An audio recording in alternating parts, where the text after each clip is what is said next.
We refer to water museums. That's been established by Sarah Ahmad. And I think that's one example, but it would be quite nice if more examples like that would come up. So if you see potential there, or you see ways how to collaborate, that would be quite interesting. Now, another very important one that we also see there is, and that's a little bit related to what Bishwa is always interested in. Now he's curious what I'm going to say. But what I also see happening is that if you look at what's coming available is not necessarily data coming from sensors, but data coming from satellites or from all other sorts of instruments and possibilities that are there. If you look at the challenges that we are facing in the water sector, one of the very big ones, also discussed here this morning, for India is drought. And how do you deal with a low number of water? But the other very big one is actually floods. And not only in India, but it's something that you see in a very huge part of the world is torrential rains. So torrential rains falling on especially urban areas. In rural areas is less of a problem, and that's mainly because there is less, say, assets that are there, and the land can pick it up. So as long as the inhabitants know where to stay, then the damage is not so big. But in urban areas, it can be quite a disaster. And that's what I think at the moment, also looking at what comes forward from climate change, is only increasing. So how can you deal in urban areas in a good way? And in countries like India, a city is huge. So it's you're talking about a huge number of people living on a relatively small area. So there's not a big chance that everybody can go away. So you have to think about, okay, how can you prevent it? I think it's one of the urgent issues to talk about. And I know that Bishwa is quite interested to see a couple of things. One is, how can you take preventive measures, so to mitigate? Another one is, do we see possibilities to develop, for example, new sensor techniques that we can use? But also, do we see possibilities to get an early warning in place? So developments along those lines, I think, are also quite interesting. And I think that at the moment there's both on transferring knowledge, but also even creating the knowledge, there's a need there. And I don't know, Bishwa, if you wanted to add something to that point, but I think if I can speak on your behalf, there's an interest to know. He already said that he wants to talk to some of you. I think that's also because of that. But maybe there are also others there. And one of the things, if I may add that, Bishwa, is that for me, I don't think it's 100% true, but I saw a statement somewhere where somebody was saying in flood-prone areas, also the people who have less wealth, and by that less possibilities actually to pay for their own, say, changes that they require, is something to also take into consideration. So it's not only about the technical side, but also about inclusivity and how you can make sure that you take the broader population of such an area with you. But maybe you would like to add there something, Bishop. But we would be interested to also hear what you see and where you see, say, potential other gaps where there is some requirements. Yeah. Thank you, Eddie. What well, Eddie has said clearly. Just to add to that, what we see actually is that, particularly for India, but for many other countries, similar problems, large population, and particularly urbanization, which is actually increasing this urban flood risk. There's a lot of scopes to do with data, sensors, early warning systems, but also overall managing the system much better way. And our focus is actually more on how we can invest our time and energy on improving capacity of people to manage their system. So that is actually our focus, and maybe we can talk about that. What are your thoughts actually, that how IHE can be better, effective, or more, a better contributor to capacity building or contributing to knowledge of the water professionals in India? And maybe we have talked enough, we give the floor to them. So who is the first person volunteers to talk? Maybe Dr. Lohani. Yes. Oh, sorry. Who? Okay, sorry. If you don't mind. Yeah, please go ahead. Okay. Give me 1 second. want to take notes.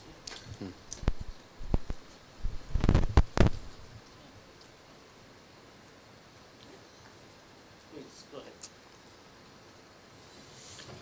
Okay, you have already mentioned some of the important issues. Just I'll highlight some more.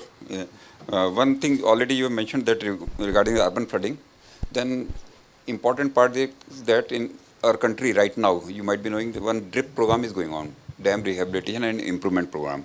So under that program, so all the dams of the country, we have to carry out the dam break analysis and the emergency action plan. And another part is to review the design flood of all the dams. Means because of the climate change or the changing climate, because most of the dams are 50 years or more old. So we are reviewing the design flood also. So if the flood has changed, so should we increase the spillway size or that?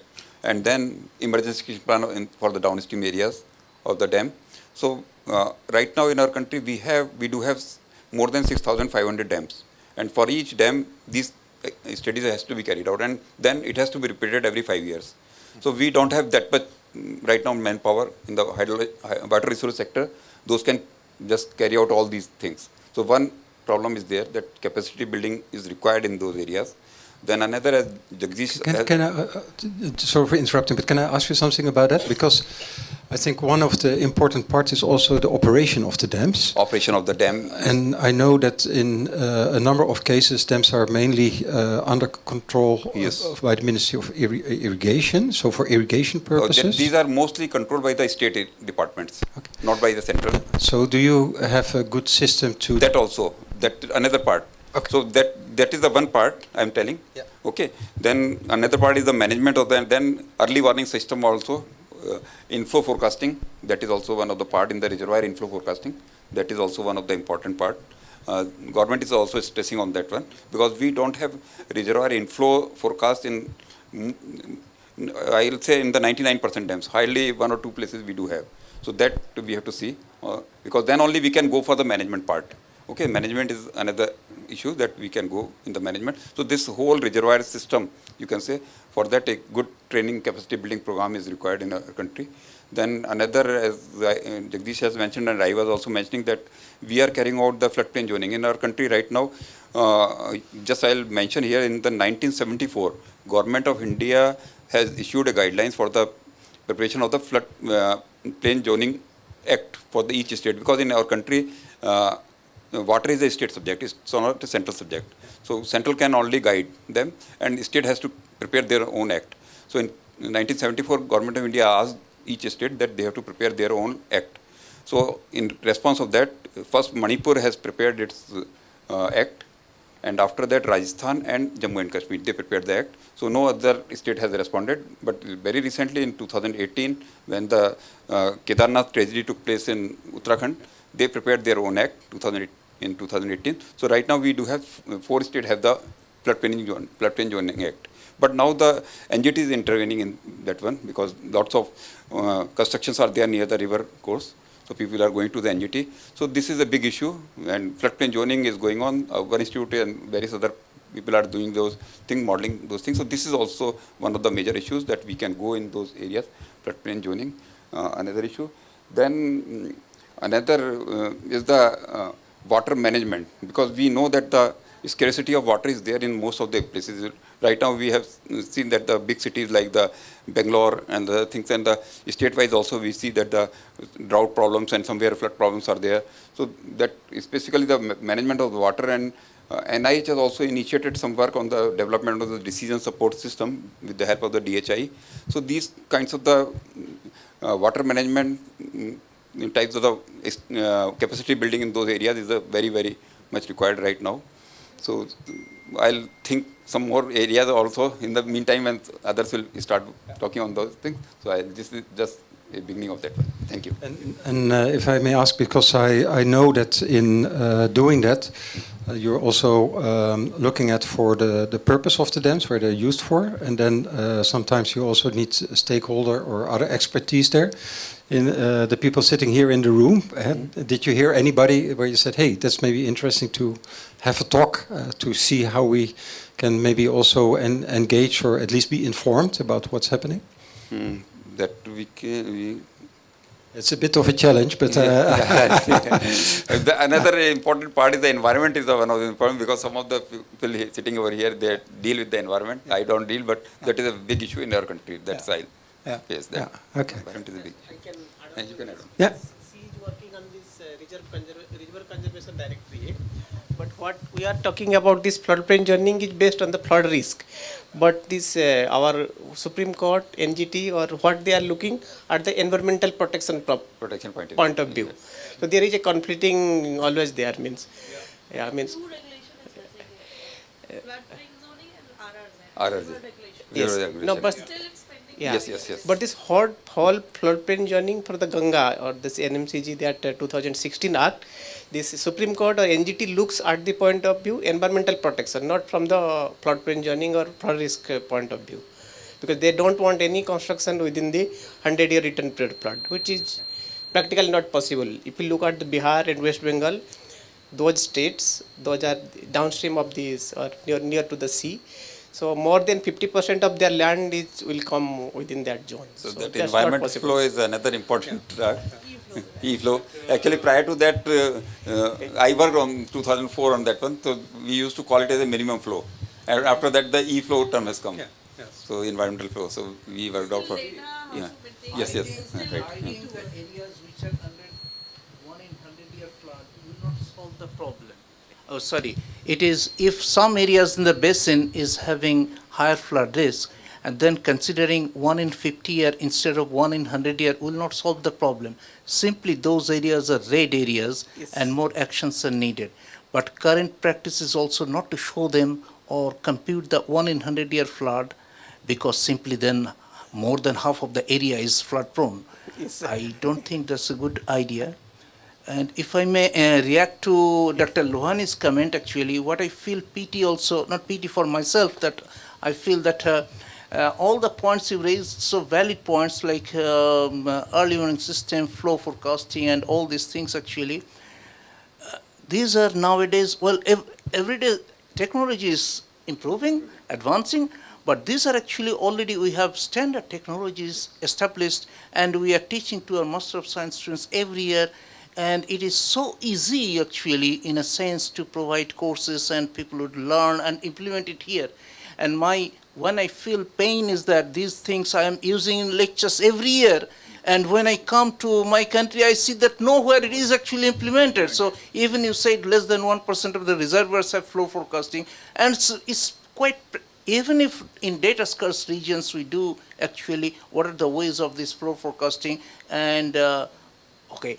You cannot wait till all the data is there. Always there is, I always have this belief that you have some data, we are living in a big data area, you have some data, and the data that you have, this data is good for some decisions. Maybe not all the decisions. Okay, start with some decisions. And in the future, if you have more data, more high density data, maybe better decisions will be coming in. But there's always a scope to start with. So that I feel that there's a huge gap in knowledge and what things can be done, and not only the next step is known, that it is actually we can learn this one and then can implement. Even there's a high tendency of thinking about foreign big techs like Google would solve this problem of flood forecasting and providing detailed elevation. It will not happen. So it is this you have to solve, we have to solve, and maybe this also I feel that there's a need to work on this capacity building. Okay, I give the mic back. Thank you very much, because this is an open invitation from Bishwa, so don't understand him wrong.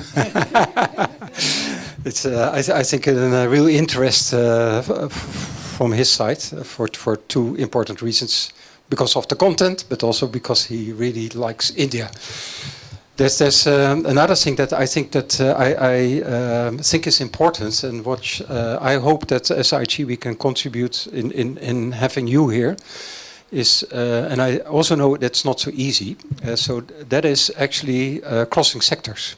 So you said something about what you want to do for floodplain mapping, but also what are the environmental restrictions.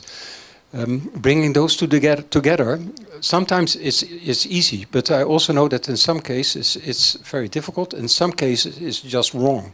It's impossible. And Actually, I was sitting in the train with Bishwa, and by accident, we met somebody of a regional water board in the Netherlands.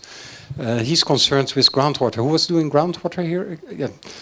Yeah. So what he also said that he was concerned about the water quality of groundwater, and in the Netherlands, because there is a lot of say production of agricultural products, but there's by doing that also a lot of pesticides, but also nutrients that are coming in. That he's saying that what he now has to do, he has to make a protection area that there is no nutrient inflow in certain nature reserves because there is nature. But he said we have a problem. We have a bird, it's called a goose or geese. They have and they drop so much nutrients in a certain area that they have to build a sort of dike around that area to prevent the nutrients coming from those natural birds there to seep into the groundwater system. And if they don't do that, they don't comply to the European regulations on water quality. But those birds, they have a tendency to stay in the same area for 20 years and then they move somewhere else. So if you put a lot of effort and money in, say, securing that area, then after 20 years you probably have to move somewhere else. At the same time, those birds are also protected, so you're not allowed to chase them away. So just give you one example, that sometimes it's super difficult actually to bring them together. And what I would like is actually that you, as IHE alumni, are sometimes in contact with one another, because you know, okay, he or she is working from the other side, but it's good to sit together and find a way, maybe how we can bring things together. So maybe we don't have the optimum solution for the point where you're working from, but at least a solution that benefits for both sides. Maybe not to the 100% strength, but you still get the best solution for both. So that's what I'm really a little bit hoping for in sometimes bringing you together as our alumni. So sorry for this interruption. Yes, you wanted to say something. Yeah. So actually, I just want to. It was in continuous of what you were saying and the Professor Biswas was saying that in this year when I was graduated in IHE, I learned a new thing because I worked for a lot big time on remediation part. But in IHE, I found that there is a like integrated approach. If he's telling about the modeling, someone is telling about the social science part, someone is telling about some other environmental part. So, and that thing, I think this is missing in our part. Like if you are like two departments, if one is forecasting, it is meteorological department, they don't care about like what the hydrological department is dealing with. Or if they are doing something, then environmental group, they can create some concern about these things. So what I'm thinking is like there could be a possibility where the IHE could play a role where they can develop an integrated model that could be implemented in urban flood areas, because more and more urbanization takes place in urban places. Recently in Chennai, another part, they are feeling the problem of urban flooding. So it could be possible that there could be an integrated model where, like community science, I learned a new thing, a community science, where the community can participate in sharing the data, where like we are struggling with the data availability. So it could be a possibility where the IHE can develop something, a model, or we can talk about it. Yeah, or if there is an initiative from your side that IHE can help you to push that further. If there's something like that in your mind, then let us know. Always interested to help in putting something on the agenda somewhere where I think you see a need coming there. I don't know if there are other suggestions or questions here. Maybe you start and I walk in that direction, handing him the mic after you. No? It's okay. But Bishwa, I think you want to say something as well, eh? No, after him. Okay. After him. Oh, Okay. sorry, that I misunderstood. I thought you were... That's okay. Hello, good afternoon all. Actually, sir has, I already told I am working in the field of flood risk and management, all those things. So thing is that when I am pursuing my PhD, I have found a lot of difficulties. As for the society also, and also some technical problems also. So first, one by one, I will elaborate those things. First is the data quality and availability. Because in India, there are two types of basins, classified and non-classified. So the thing is that not all the basins are gauged. Some are gauged, some are poorly gauged. So it is very difficult to make a model for a whole country and give you the early warning results or something like that. So what I am looking for just like a regional modeling concept, not using the relying wholly on to the gauge data, like something indirect approach. Indirect approach, that means how we can take the data like from the remote sensing, like we have something altimeter data also, and we have SWOT mission also, and some flood accidents data we have. So how we can generate this regional modeling concept using the artificial intelligence or integration with the processes models. Second thing is in urban flood, now we have more urban floods due to increasing in the impervious surfaces. So what I am regularly thinking about that, because I am a researcher and working on the flood regularly. So I am thinking we have it is said it is an easy solution. So in early days in our country, in rural areas, we don't have floods. And we can take examples from the rural areas also. So now in the whole urban country, in the worldwide, what we are doing, we are making all the surfaces impervious. It is required or whether it is not required. So we have to think about that. We have to make the surface impervious or not.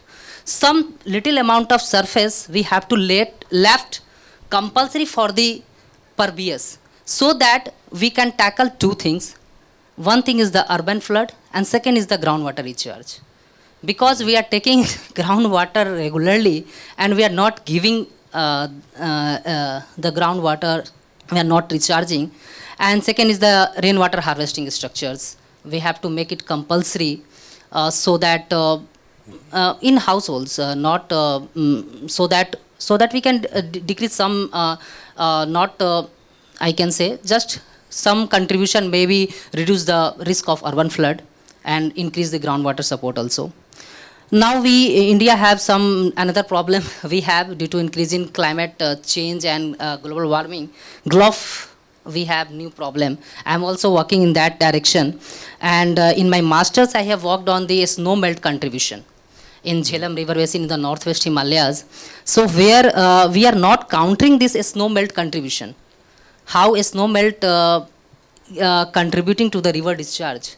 We are just taking, rainfall is coming and it is contributing to the flood. No, also in the Himalaya, because we have different topography than other countries. We have not only flat terrain, we have also snow regions. So we have to counter that into the modeling concept. So we are not countering that concept. We are just making hack HMS and all those things. These things are good. I'm also using that. I'm not denying.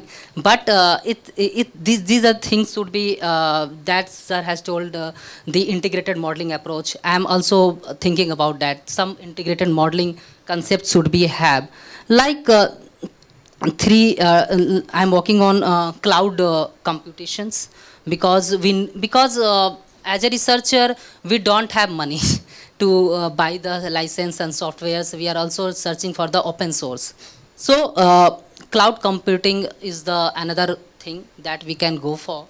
And crowdsourcing that he has talked about, where community participation is required. So crowdsourcing can contribute to the community participation. And another technology I am focusing is the LIDAR.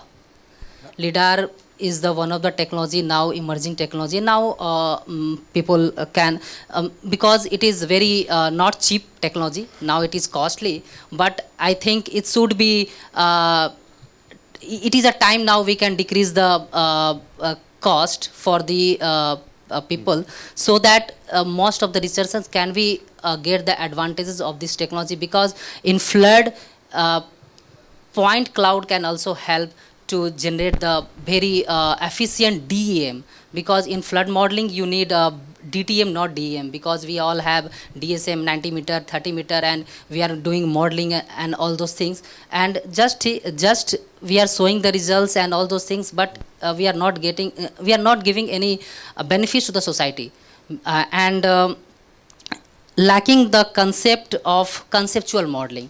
Due to the introduction of the artificial intelligence, we are lacking in the conceptual modeling concept. And now now we can think about the digital twin and the conceptual modeling, so that real time scenes and all those things we can directly we can give the benefit to the society. How suppose we can make a digital twin model and conceptualize it and see how increasing or decreasing the pervious surfaces or impervious surfaces can benefit the both groundwater and this urban flood. So these are some of the things where we can work and collaborate with IHE Delft. I think it's a long list, so a lot to do.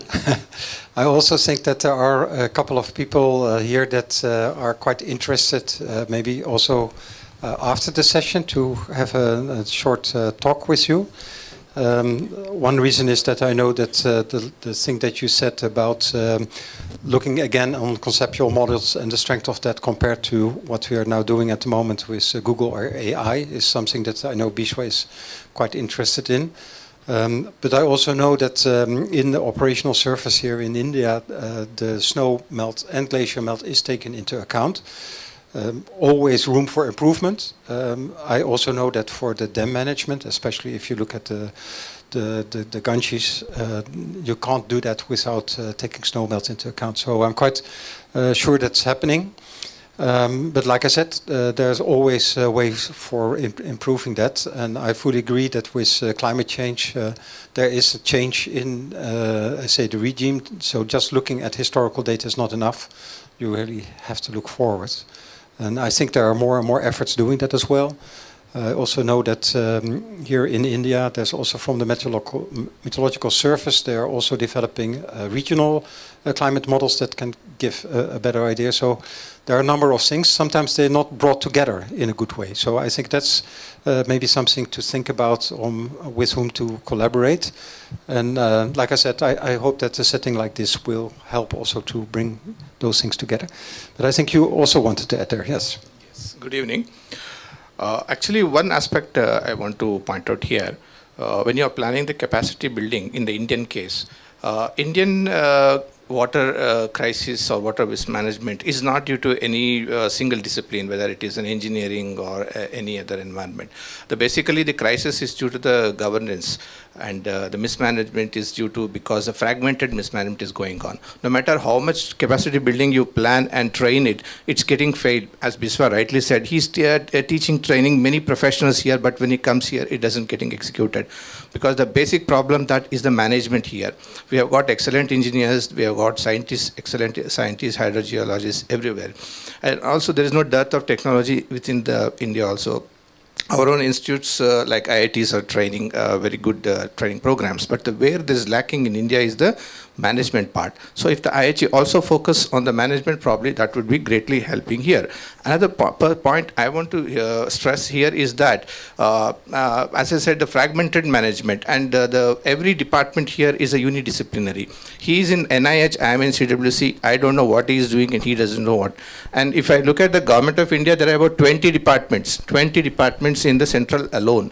If you look at the state government, another 20, you added 40. Local level, another 20 at least. So at least 50 different departments doing each a small component of the hydrological cycle. And that is a source of a big crisis here. So there is one, already we know that there is an integrated water resources management that's already taught in many of the institutions, but then we need something more than that.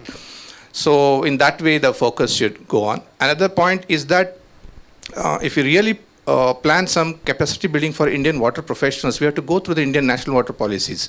The policies are being framed for every 10 years to 15 years, but then much of the policies are getting failed. So our capacity buildings has to focus on why it has failed and what are the strategies to be implemented. So on those aspects, it should be focused on. The third aspect I will be telling is that the era of dams in India is over. Whoever are dam proponents, or I'm in the CWC, majority are still pro dams, but then I'm saying India's dam is over. There is no place to construct dams in India except in Himalayas. You have to destroy the Himalayas and construct, or you have to destroy the Western Ghats and build the dams. Other than that, nearly about 1,000 dams are about 50 years age already. So we are not going to rehabilitate. That's actually waste of money, actually. It's a drip project has been taken for some other reason. But then you can't repair a laptop, just 2 years we'll throw away after some repairs. And then the automobile will change it every frequent. But dams, we are not changing it. We think that we are going to repair forever. It doesn't go 100 years or 150 years, but ultimately it's going to be obsolete. That's going to be there. So what we have to do is that a time will come when we have faced with the problem of dismantling of dams, for which there is no capacity building in India. Already we know that about 1,200 dams have been dismantled in Europe and United States probably combined. So India doesn't have that. So here the delusion is that we still can go on constructing dams forever. So that doesn't happen. So we are going to face a situation in another 20, 30 years where almost 4,000 to 5,000 dams will be more than 60, 70 years of old. So in that part we have to be focused on. And multidisciplinary training is suggested here. Multidisciplinary means not only the engineering based, engineering and environment.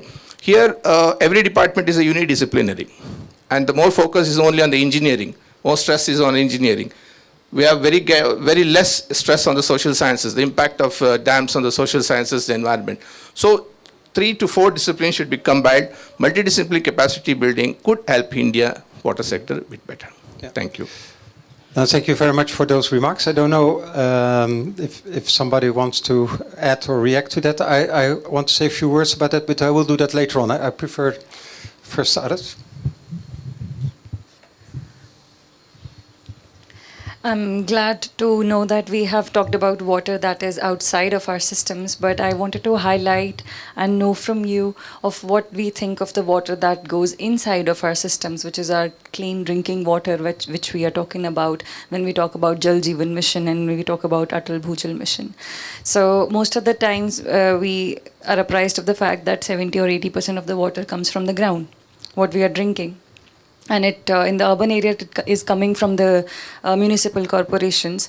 But you would see that almost all of us have planted reverse osmosis machines or filtrations at our houses, and our tap water is never clean. And we also do not actually know, there is no technology or let's say a device that knows of what water quality is the water that comes out from our tap.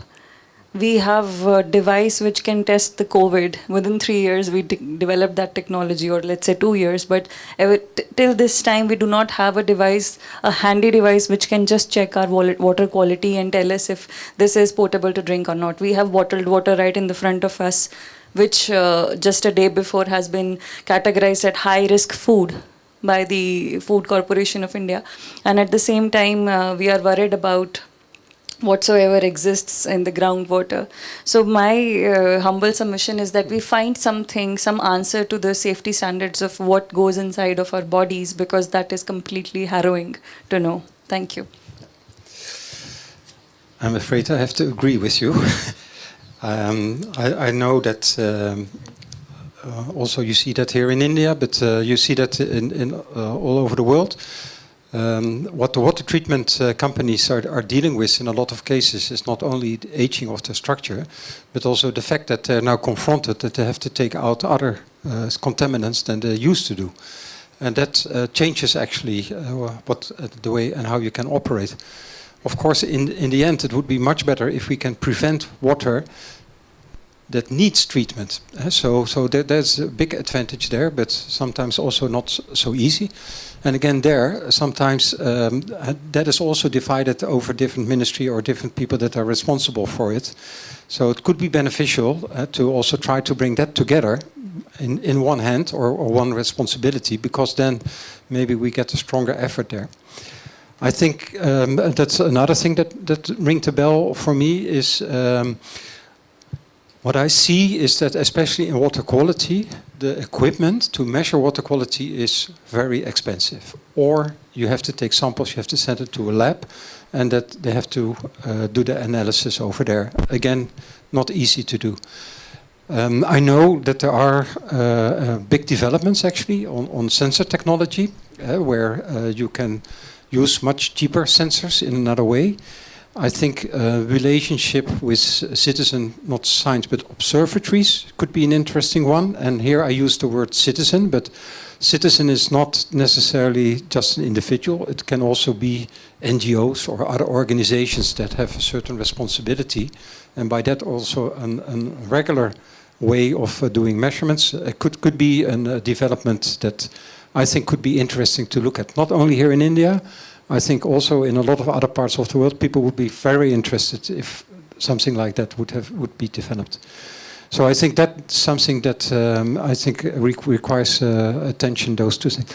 But coming back also a little bit on what you were saying, is that I think that looking at dam development, I'm not sure about the case in India, but I'm quite sure that in the world, unfortunately, we will continue building dams. I think that's not something that will be stopped. But what's interesting is that there are also a quite nice development both in pumped hydropower, which takes away some of the problems.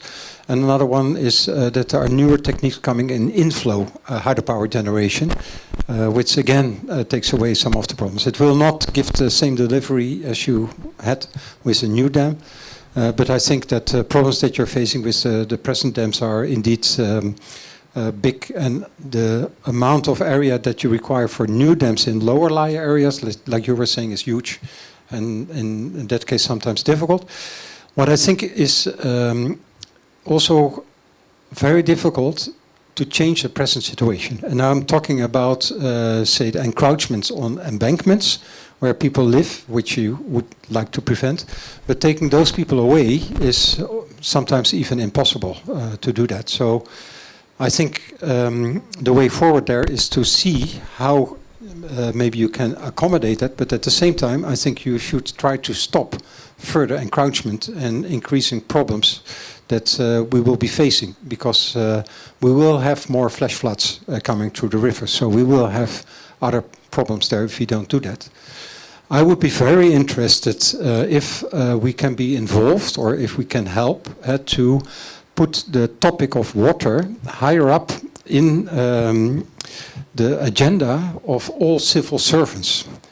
And I think it would be super nice to do it in India, but I would like to do it in other countries as well, because I think there is still quite an unawareness about what and how important water is.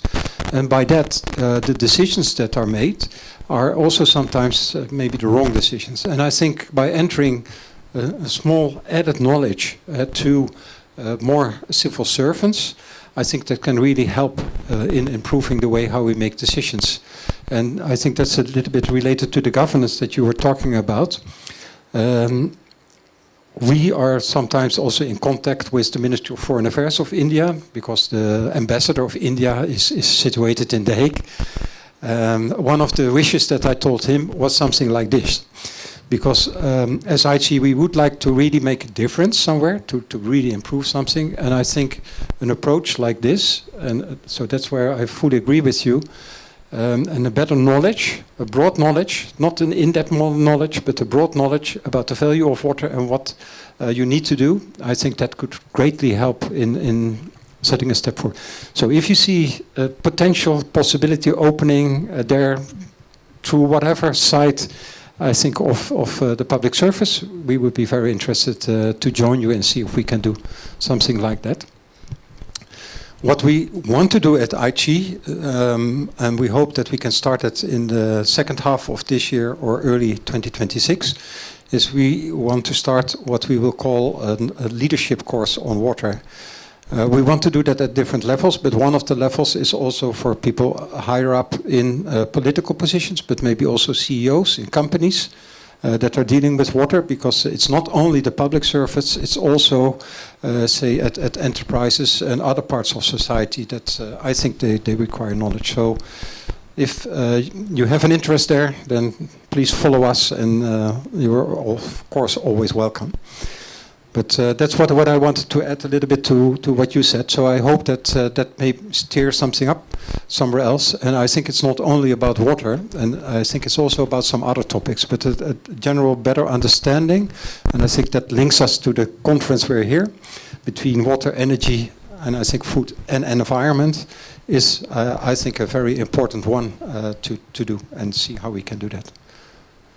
So, are we going to organize maybe with the alumni of IHE in India sometimes webinars or other sessions, maybe also to inform one another from what you see happening in your field, but maybe from our side we can maybe contribute as well to let you know a little bit what we see happening in the world at that level.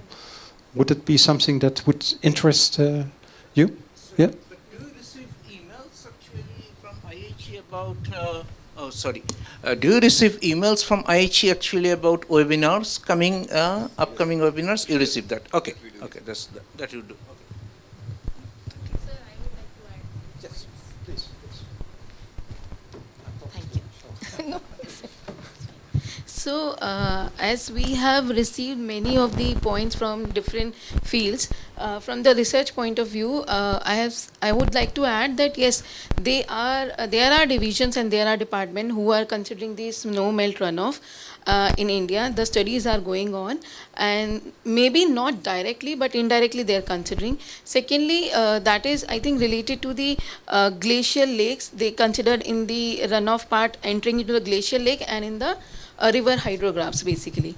Then the other part, as sir has mentioned, that in India works is happening in silos basically in multiple departments. So yes, that's the main issue I think in India, because nobody is integrating the work.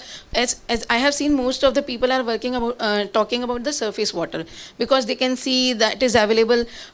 Many less people are talking about the groundwater, but majority of the population is dependent on the groundwater. So we have to converge with the surface water, groundwater analysis, and in a comprehensive manner. And second thing, which I feel that India is built in a way which has a different kind of geological formation and topography and climates. So about the conceptual model, the model should be built as per the agroclimatic zones. So that is very much required to develop a model. Then the other part is regarding quality, as ma'am has mentioned. Individual quality monitoring is very difficult at each level. So where the municipal is providing water, it is usually maintained at their level, yes, source level. And in case of groundwater, unless we are not polluting, it is 100% pure. And with that, I would like to mention here in India, we need a change in the behavior of understanding the water quality. See, what we see in India is like, whatever I want, I'll drill the bore well, I'll take the water. I don't think about anyone other residing near to me. So in the behavioral changes, I should not pollute, I should consume whatever is required. That behavioral change is very much required nowadays. And with a quality perspective, another part in the urban areas, everyone is now talking about reverse osmosis, which you said, but that is not required. We are affecting our immunity by using reverse osmosis. So we are making ourselves vulnerable not to consume the actual water which we can take. Yeah, so that's the point regarding all the discussion. Additionally, I would like to add, we all are talking about the water management plans. What is available with us, how to manage, how to consume. But who are the users? We are not thinking about the user. How many users are there in India? It's such a big country, so many industries, mining is happening, residential apartments are building. So we, along with the supply, we can only identify the supply when we know the demand. So we have to work about the users also. We should analyze how many users are there in India, and then accordingly we should make a management plan so that we can serve or fulfill the demand. So that's which is lacking in India, which I have seen as working in Central Groundwater Authority. Nobody is coming, like industries and people who are coming to us and informing that how much water they are requiring. So I think 4 lakh industries are there in India, and I think only 60,000 people have come to us. So we know the data of only 60,000 people. Rest we don't know. So they are the major consumers. And accordingly, we should divide the resources so that everyone should get. So that's... Yeah, so in India, lack of regulation... Guideline you're mentioning.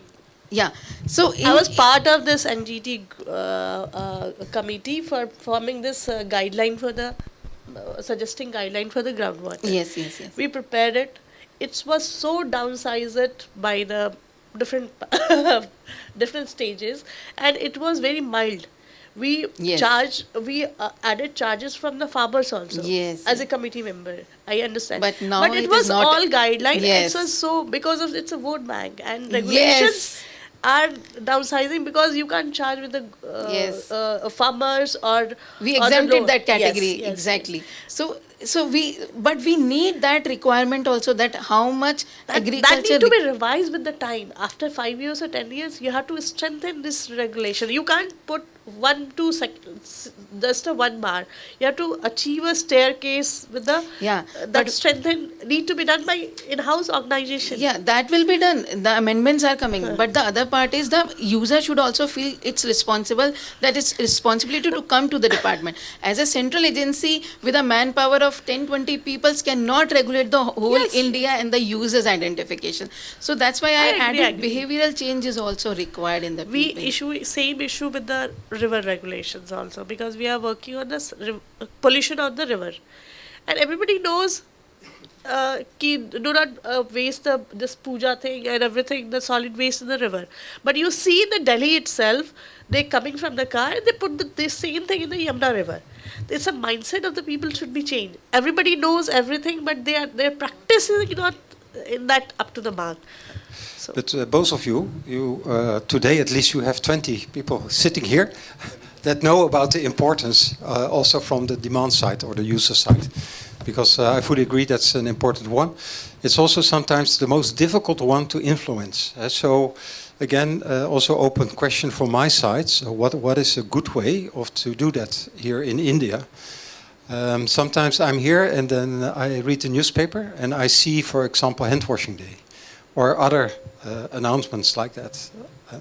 I'm curious to hear how effective are they, and would it be something to also look for the water sector in doing something like this? We don't have to solve that today, but I'm more bringing it to the table to see if there's an interest maybe in our community, as we have as IHE, because it's a water friendly community, let's call it like that, but it's also a diverse community through the country, but also with different backgrounds. And then sometimes it's nice to get some feedbacks on things that you may want to introduce in your work, but would like to get a sort of informal feedback without any consequences there. So I'd like to suggest, rather than just capacity building, if you can do a jointly project of some specific issue, like in river sector. We don't have numbers, river numbers is missing. There's a CWC quantified at 15,000 rivers are there in India, and still we don't have in the map. If we can have this kind of map or river indexing system, something could be done. If we are not implementation agencies, so we collaborative project kind of it with is possible. CWC and IHE, maybe NRCD. It is possible. It is possible if requests come up with this CWC colleagues. It could be a possibility. Because these questions are raised in Parliament, and we are not able to reply. There's no concrete data we have actually. We are still lacking in this kind of data system. I would like to give the mic to someone else about two aspects we haven't talked. Nikita, would you like to say something about WASH, because we haven't talked about that area? You want to say something? Yeah. Yeah, I can talk about one of the recent projects, which is a rural WASH in schools project that we were doing, and my organization partnered with Stanford University. They wanted to do a randomized controlled trial study, and the two interventions that was implemented in the school was related to a education curriculum for the primary school students, and another one was for operations and maintenance of the WASH facilities in the schools. So we were not implementing it, we were doing an evaluation. So I'll come in from that perspective. And what we found was that specific to operations and maintenance of wash facilities, the schools do not have a consistent staff who can clean the toilets. And that's one of the major barriers which is kind of stopping or, preventing students from using the wash facilities or even practice hand washing. So even if, the curriculum is, the wash education curriculum is working and students know what to do, if the wash facilities in these schools are not functional, they're not cleaned properly, nobody would want to go and use that. And that was one of the major barriers why this particular intervention was introduced, where one cleaning staff in each school was posted for the intervention period. And we were trying to understand if that presence of a cleaning personnel full time is going to motivate students to use the toilets or not. The results are still on their way, but the study that I was part of was a qualitative analysis. We found that having a full-time personnel was a very emergent need that all the schools had. Currently, I think it happens at the panchayat level, where there's one personnel who's supposed to look after some 100 schools and look after their maintenance, which is not humanly possible. So no schools were getting cleaned properly, or even the hand washing facilities were being looked after. So I think that is one of the very emergent need for making sure that the wash facilities are being used by the students in the first place, which came out in this study. And not sure how many people are really working towards ensuring that.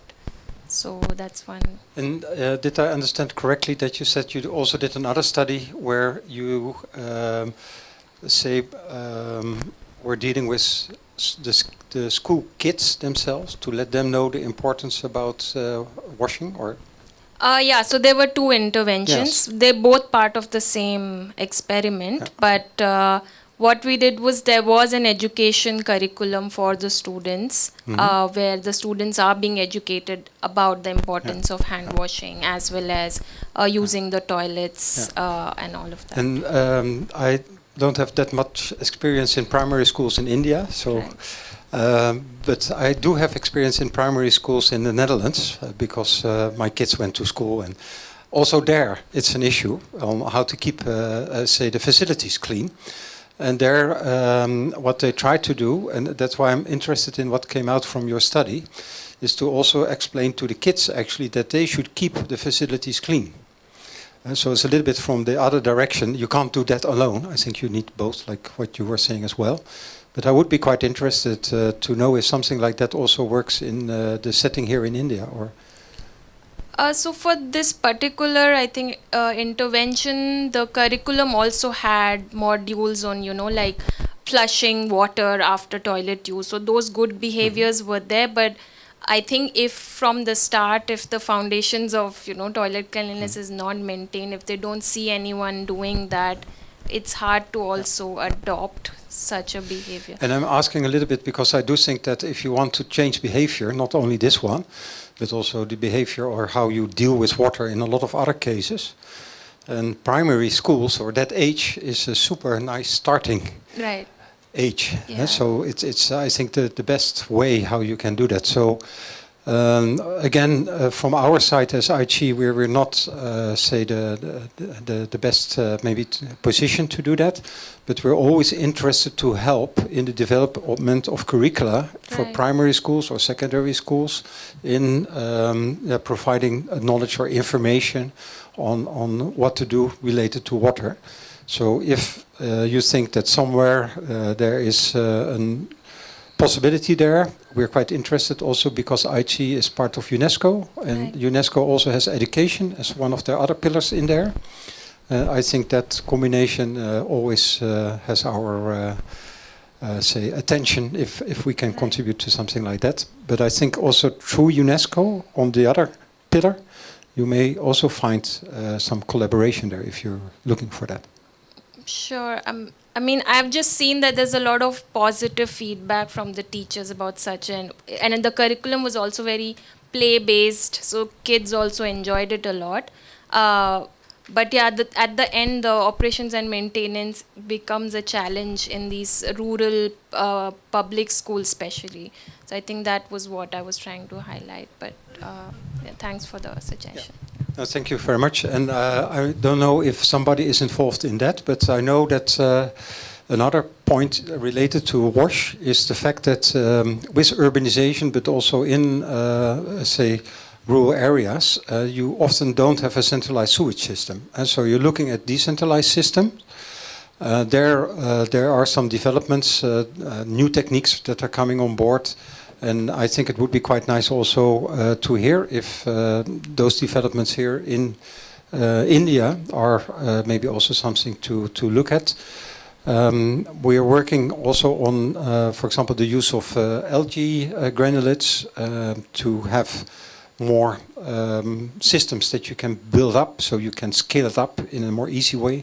They're meant for relatively small communities to do that. And I know that there are many developments. I know that here in India there's also a lot of research done by that. But I think sometimes the scaling up of such new innovations is a problem. So again, you come to the governance part.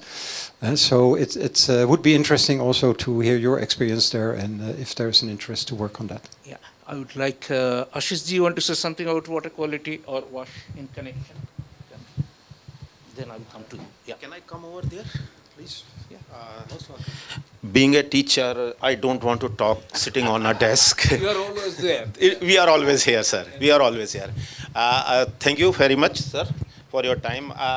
In the morning, I was in your lecture where you said that the problem what we are facing over here is that young people are not taking interest, one of the point. And a lot of things like we heard about dams and water quality, groundwater and surface water. Obviously, my research work was on a river water basin that is in Rampur, Kosi River, a small river. But towards the completion of my research, I started gathering data and start working on groundwater infiltration also. Basically, water is interrelated. You cannot just separate it like surface water or groundwater because they are interconnected. True, surface water is relatively easy to monitor as compared to groundwater. We don't know. It is very kind of a elusive thing, groundwater. You dig a well over here, you will get different kind of a parameter, and a few meter apart, you will get a totally different kind of a parameters for that.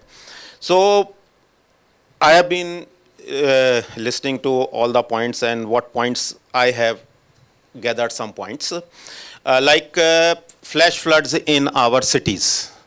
Like you said over there, we are just creating concrete jungle and there is no place to. So what I was when I was a child, I used to see in my town there was lot of ponds. Lot of ponds. Water used to gather naturally over there, and during the summer, and it slowly seeps up in the ground, and so groundwater was recharged. What happened? They were all converted into some kind of a residential complex and colonies. So what we are trying, some people in Agra, they are trying to revive those old ponds. Well, where some homes are constructed, they are not demolishing them, but they are trying to preserve what is left over. And in newer residential blocks, rainwater harvesting is also a point. And as far as DELFT, IHE, I've been there. It was my privilege to be there, and under the auspices of Professor Kelderman. He was my course coordinator. I still remember him when we used to say him good morning. He was quite a tall like you, and he used to say, so we got to know that if he says that means he's in a good mood. Am I right, sir? Am I right? That was our. So what we. Model about yes. sound and his mood. Okay. Yes. So what we found over here, I am from Agra College. I am a teacher, I am a Rotarian. I am also working with the scouts and guides of my college, rover leader. So I got data from many. With what I feel with my student, that we have the quantity but not the quality. We get the student mostly B grade, C grade, or even someone who got nowhere, they came to us and we say, okay, let's see what can be done with you. We don't have the privilege to get the top ones, but we have the manpower. And some of those kids are very laborious. They may not be because of their upbringing, they are from rural background, they didn't have that kind of a study material or whatever, but they are very, very hardworking. I've seen many of them. And they are now, some of them are in some services, but still we get some goes out, some comes in. So what we have lot of manpower, which DELFT and you don't have. So what I proposed at that time also, and I again say that you provide us with, like you said, software. We cannot purchase expensive software of $100,000 or something. So what you can do is we collect the data. You tell us what to do, how to do, and we collect the data, and you have that software. We also don't buy. The world has gone to open source software. So we can do that, but still you have some expertise which our student don't have. So we can create some kind of a virtual classroom or something where people from your side and our student, they can, like our master's group or our PhD scholars, like CWC, you have data, you need data. Our student can provide those data and you can use it different areas. I'm not talking about you are in Bangalore, I am in Agra, so that is a different kind of stuff. But still in your place, and I also have in contact with CWC, and their people, they come to us and we go to them for some analysis. So what we can do is we can make up a kind of now we are so much of us, at least 8 to 10 people are here. We can create a kind of a collective bank type of stuff. What I have, I share with you. What you have, you share with me. And in that 1 + 1 + 1, and we can create a lot of network, like internet. Internet is what? Nothing but a collection of networking of many computers. So if we can create a kind of a network among ourselves also, IHE being the guiding source for us, so I think we can achieve many things at the same time. What is happening in administration, you know it better than I do, but whatever I see in my classroom, that for a simple chemical in my class, I need distilled water and HCl and H2SO4 kind of stuff. It is very hard to. Some of the administration people, distilled water, what is that? I said, it is a water which we use, so why not you use this water? So how am I supposed to tell them? And they don't see the light of it. Okay, what is the difference between this type of water? So, but things goes on. We manage somehow. So we tell them, hey, we know we need this, and somehow. So what we have a lot of problem, but right now we can collectively create a network. IHE being, as I said, a guide and providing us with the information, and we provide you with the local knowledge and what can be done. So you have the expert knowledge, we have the groundwork. So in that way, we can, I think, create some. Thank you, sir. Yes, thank you very much. I think that's a very nice, offer to do that. I think what's maybe also interesting is because this goes quite close to what I said, citizen observatories and sciences. One of our colleagues sitting in the department actually of Bishwa is organizing a conference on citizen science. When will that take place? 2025, I think April 2025. April 20. A little clueless as to why Arghyam received that communication in the first place, because we don't have the expertise in river management, but we have just been working with the NGOs at the ground level, with the communities in the villages, and why did Arghyam received. But however, we did a consultation in-house and we thought that we should accept this invitation. and we should definitely talk to our partners. And the petition was completely around the dying and conserving. How do we bring back the rivers of lakes? Rivers of India. We consulted many NGOs, experts in the sector, and we did a compilation of all the recommendations, challenges, what were the risks, how can we overcome the saving of Indian rivers, and we presented it. However, what is the message here that I'm trying to give is a concern on conserving and restoring rivers is coming directly from the Rajya Sabha member, who's the MP there, right? Yeah, upper house of the parliament here in India. It could have been right moment for her to hear. Yeah. And we were a little pleasantly surprised to receive this kind of communication, and that is the reason why we wanted to accept it and go and present whatever we have compiled from our partners.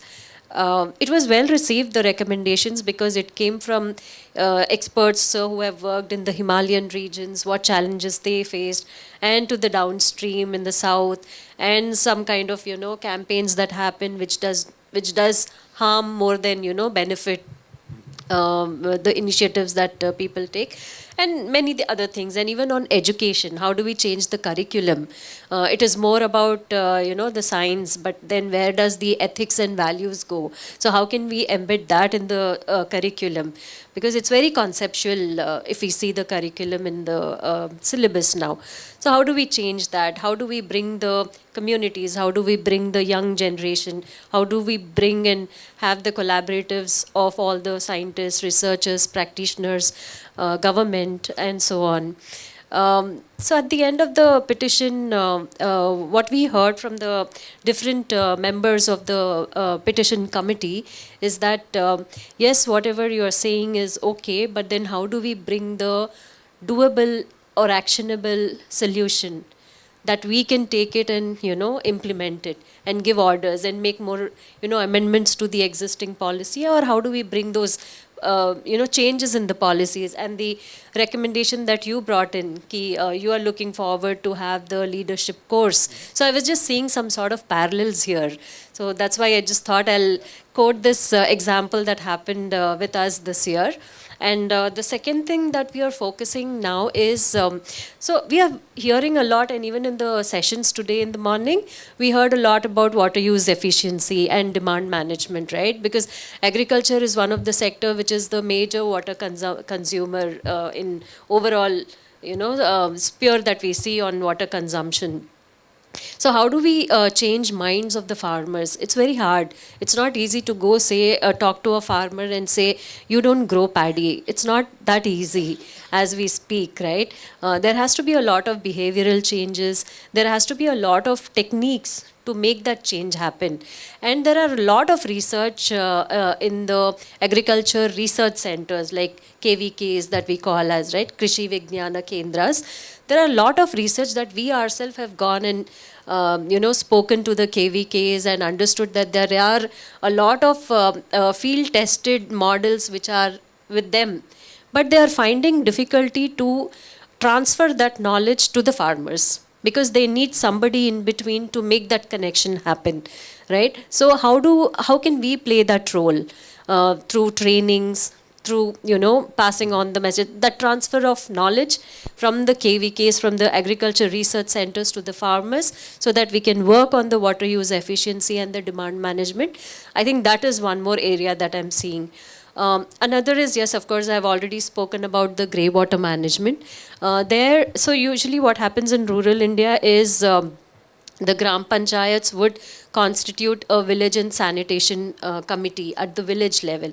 It would have like 8 to 10 or 12 members in one committee, depending on the population of that particular village.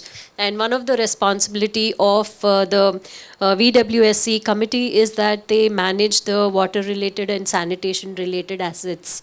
And ma'am, you were talking about the water quality. The VWSC members in the rural India, they are mandated to collect the samples of the water supply through the JJM and test it by the field testing kits provided to the Gram Panchayat. So they test those water quality to at least get the first level of quality parameters ticked.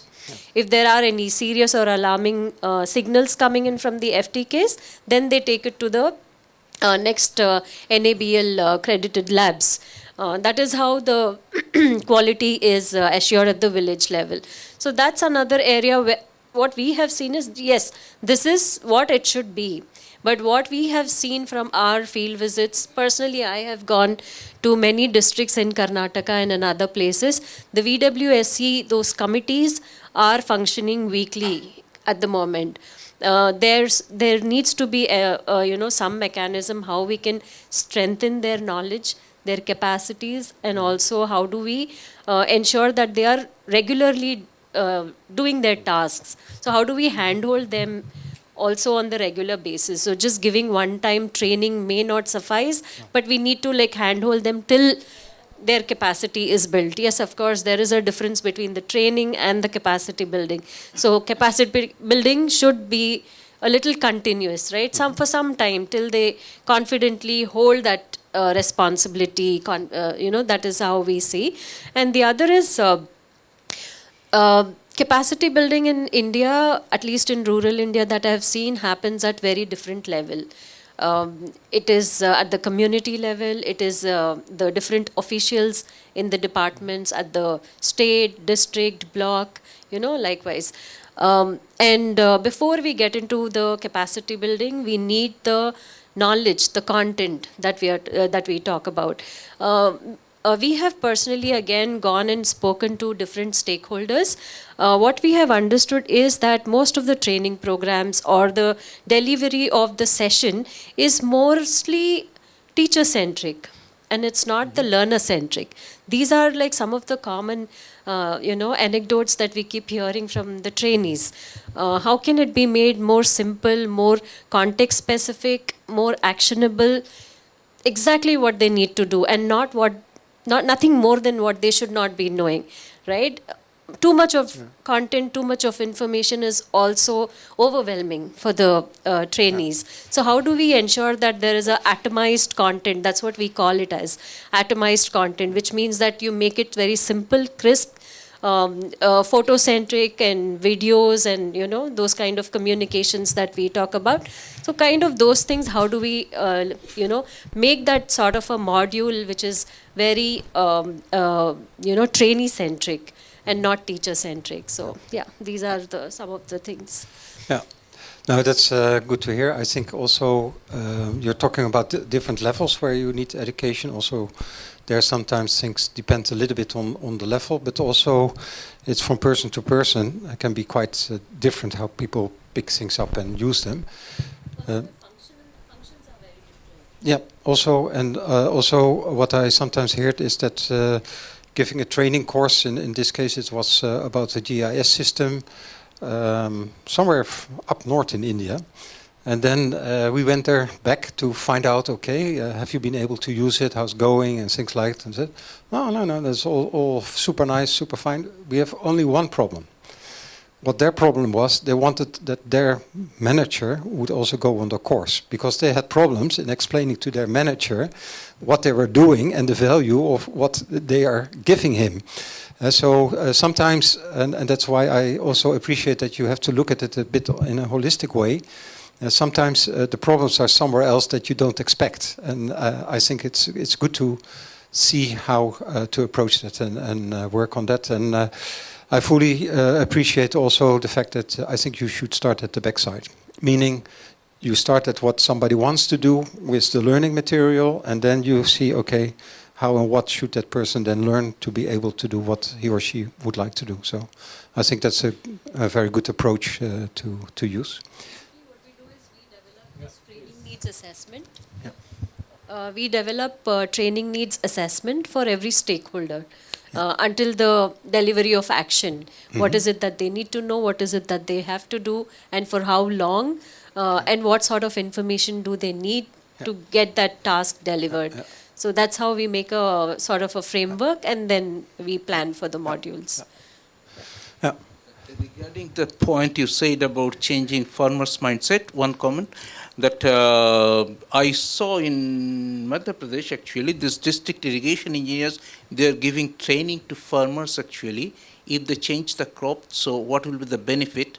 Of course, it's voluntary, but they provide training for this kind of things. And I understood that some of the farmers were changing their cropping pattern. Okay. Yeah. Okay. We have another person? Yeah. Yep. Thank you so much. My name is Neeraj Gehlawat. I work with the Israel Embassy in Delhi. And as part of my mandate, I work the government-to-government collaboration between India and Israel. So since this was on capacity building and we have been doing some work on the same, so I thought I'll just present in a few minutes. First of all, regarding your question, so yes, India is doing work in decentralized treatment, especially in the villages. There have been some good number of projects sanctioned for bioremediation of drains. So all the water drains carrying untreated water and meeting the river especially. During last Kumbh, I first hand handled from Government of India side some 150 odd projects. So the results were mixed, but yes, there have been attempts to do it. Also, there are certain technologies based on constructed wetland plus added bioremediation products, which do have capacity or capabilities to treat the water inside the drain while it is flowing. And it is wonderfully being used in so many housing society. It became a park like around the society, which is the treatment plant, and they are being treated.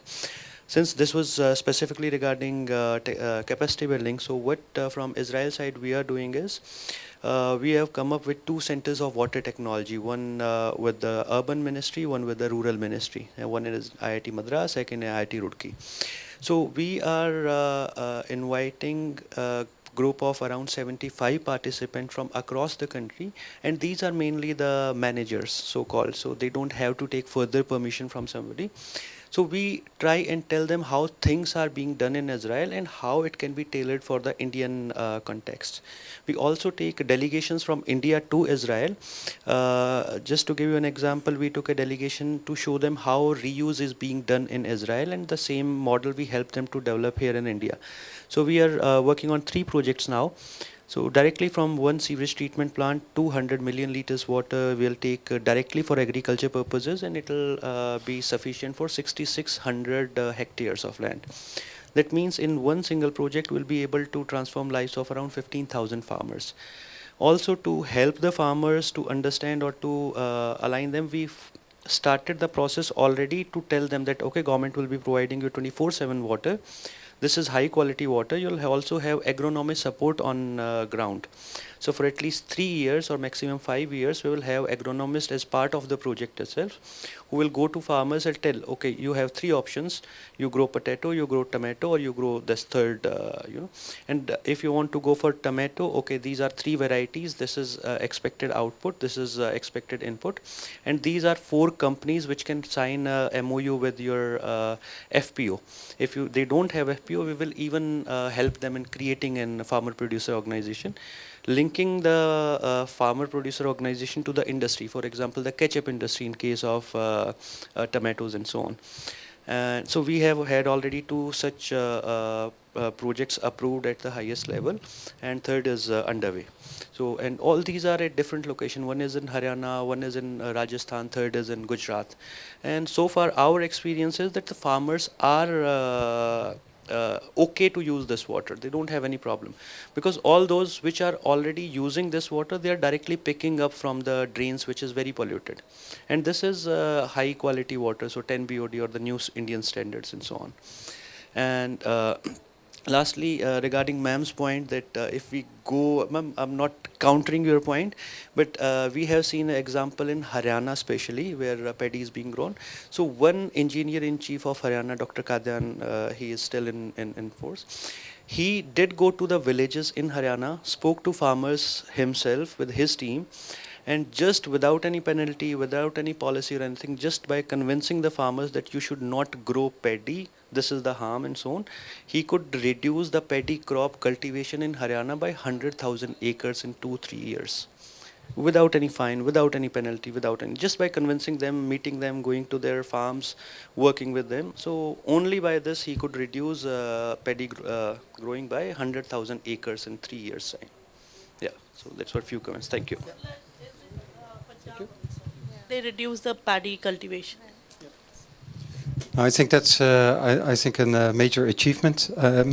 I also know that farmers are say entrepreneurs, so they have their business, so they are always looking for an income to sustain the livelihood of themselves and their family. So we can talk about that later, but I think that then there is a replacement. So I think it's very nice if you can convince farmers that are growing a certain crop that uses a lot of water to something else. But I also know that you have to be able to offer them an alternative. And I think that's needed in more places. So it's also quite interesting to learn how those alternatives are brought actually to the farmer to change their behavior. But that's one form of behavior change, not at schools, but at, say, professional positions. And also, I think, a very needed one. So also that, I think, is quite important. Bishwa, you're officially the moderator of the session. But one thing I wanted to do before we really stop is I would like to take a picture with all of you. Because we catered for 4 chairs for panelists, but actually our panel is sitting here. So I would like to have a picture with the whole panel, if that's possible. Yes, we will take a picture, but before that, one last comment is that Dr. Lohani, you want to say something? I'm very grateful to you for coming from Roorkee to here. So if you want to say something, yeah, go ahead, please. Sir, almost everything is covered, but one thing just I want to add here. We have not talked about the climate change. That is also one of the reality. So in that direction, we have to think, because whatever we are planning, so we have to plan for the future also. Okay, the climate is changing. Either we are going for the flood management side, water management side. So these things we have to keep in mind. So some capacity building in those directions also we do require. So, and then another part is that when we are talking about the capacity building, there are different phases of the capacity building. One is at the farmers level. Then another is type of the capacity building is for the working engineers. Then researchers, that is different kinds of the capacity building is required. So we have to categorize. So here we have to focus and what we want to do. So these are some things I want to add over here. Thank you. Thank you. Thank you. So maybe the next we'll take a photo. I would suggest that outside there's written capacity development and IHE Delft. So if we can center around that. But before that, thank you all for coming over for this session. Many of them I knew. We can have here, then another there. Okay, we'll do too. And particularly also thanks to you. You said this, your name is said, sorry? Rajiv and Ankita. So we hope to see you in Delft at our institute one day. Yeah. You have not been here to IHE, but we are grateful that you are here and contributed to this session. Thank you very much. So as Dr. Okay, please. Invite everybody. We take photo here and then.